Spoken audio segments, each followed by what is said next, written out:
In the last video, I did a late first impressions review on Enotria, the last song, and well, I was wrong. Not about what you think though. Let's get this out of the way first before I get into that. I still think it's an enjoyable game with great mechanics, and yes, it definitely needs some work, especially when it comes to balancing out the enemies, but it's not unplayable. I also want to say that for anybody who did have more issues with the demo, I didn't say that to discredit your experiences with the demo.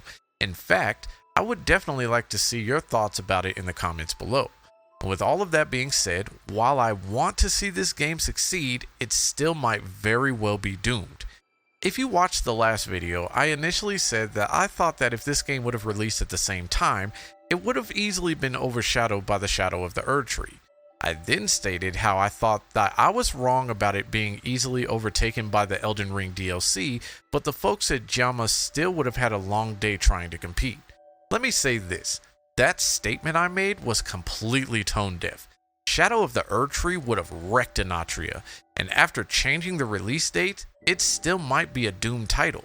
But why is that? Well, for a few reasons, and all which has to do with the perception as well as reception of the game. And just because a game is good doesn't mean that it's going to be popular.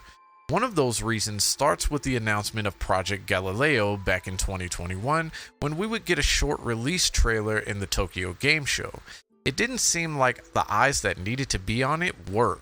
And when I say eyes, I mean the quote unquote big games media companies. And this seemed to be a trend as more continued to be revealed. In fact, we didn't really start seeing anything on this from big companies until September of 2023. I mean, Kotaku did an article back in October of 2022, but that was in a year when we were getting a crap ton of announcements that would lead to a year filled with releases. So Enotria was getting overlooked all over. Now, I don't want to put all of the onus on these media companies either. Their job, whether we agree with it or not, is to put eyes on the hottest games and whatever they think is the hottest topic. JAMA's job is to make sure that their game gets just as many eyes by giving these companies and content creators something to talk about. And the tactic that they used when they first announced Enotria was a tactic that most AAA studios try, and well, that doesn't always work for them. So they took a huge gamble on that. And you always have social media to help you with this, and they did use the available platforms. They posted here and there introducing concept arts and even videos explaining what Project Galileo would be about. It just seems like there wasn't a lot of effort in that department, seeing as on the game's Twitter page there's a huge gap in between posts. And they have been posting more in recent times, but it definitely looks like a last second push. We'll get more into that momentarily because this is only the beginning of their uphill battle.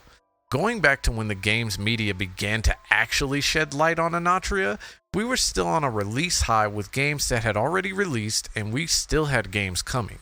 Well, just 2 days before we got the trailer for Enotria in 2023, Lies of P released and was doing pretty awesome for its moment in the spotlight, gaining pretty favorable scores, and even today people are still talking about it.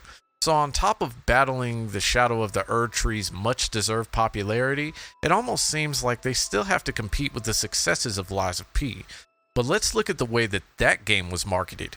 From the original announcement of Lies of P, not only did they rarely cease in posting about it, but games media also had their eyes on it as well. And when I say they were constantly posting, I mean if they were at any type of function, they made sure that you knew about it. Not to mention, we not only got an announcement for Lies of P, but we got a cinematic trailer and an alpha gameplay teaser, and both games were announced in the same year. And they didn't stop after the game's release either. They did crossover content with Wolong, they did a couple of patches to help players, and they still have DLC on the way. And while they haven't said much of anything about the DLC, they still engage with their audience by posting highlighted weapons. My point for bringing this up is to show the difference in not only how they both showcase their games, but what utilizing the tools that you have actually gets you. If you think that's it, it only gets worse from here. With all of the efforts that you saw from the devs of Lies of P just trying to get their game noticed, on the flip side of that is a game coming soon that put forth less effort on social media than both Enotria and Lies of P combined, and that's Wukong. The end of 2020 meant the beginning of the new Xbox and PlayStation generations, with both releasing 2 days apart from each other. But before that, Black Myth Wukong would kick down the doors with a beautiful 13-minute gameplay trailer, which left people waiting in anticipation for when we would actually see this game. Now, Wukong was a mystery for the most part, with little being said in between trailers, but in 2021 they released a 12-minute gameplay video highlighting the use of UE5. And with every trailer and every video, which there wasn't many, this game looked better and better. Now, it is important to note that Game Science made their money off of mobile games as well, and it seems like the game is selling itself with the trailers that we've seen in the past. And even with Wukong's announcement, we got far more than what we got from Enotria. Here's another flip side statement. Where we could see Big Games Media overlooking Enotria, on the opposite end, we have Big Games Media creating controversy for Wukong in more recent times, and yet it's still a highly anticipated title.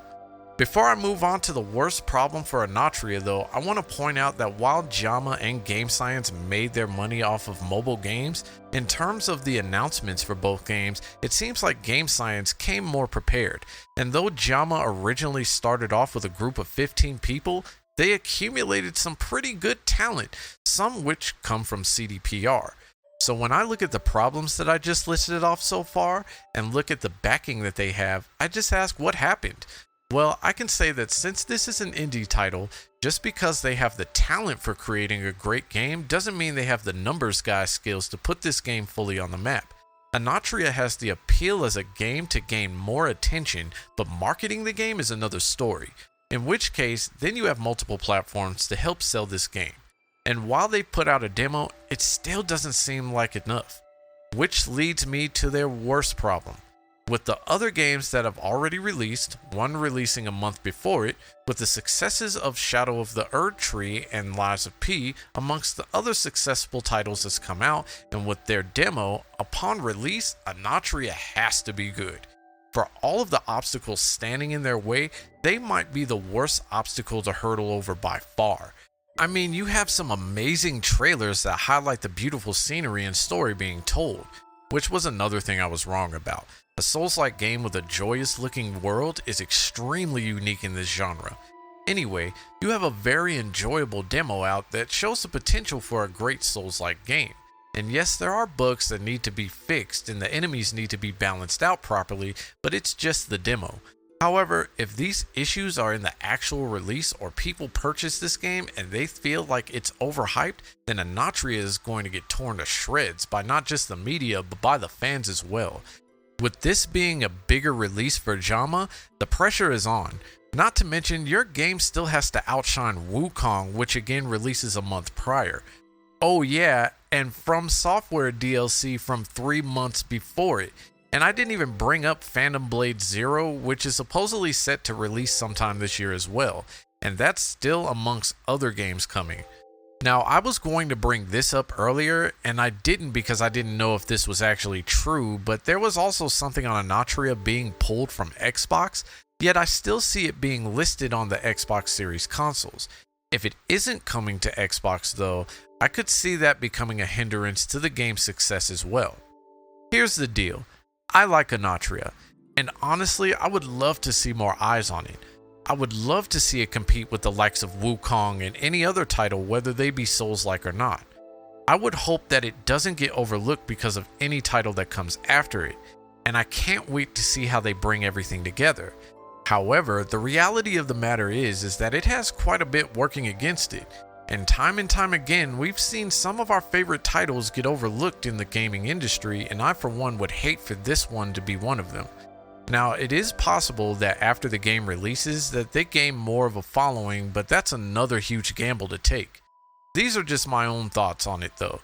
Like I said, I'm still looking forward to Enotria the Last Song, and I can say that both Wukong and Enotria are probably going to be taking up a lot of my gaming time. But what do you think? Does Enotria still have an uphill battle? Do you think that it can compete with Wukong and other titles to come? Let me know what you think in the comments below. And as always, you all be easy, and I'll see you next time.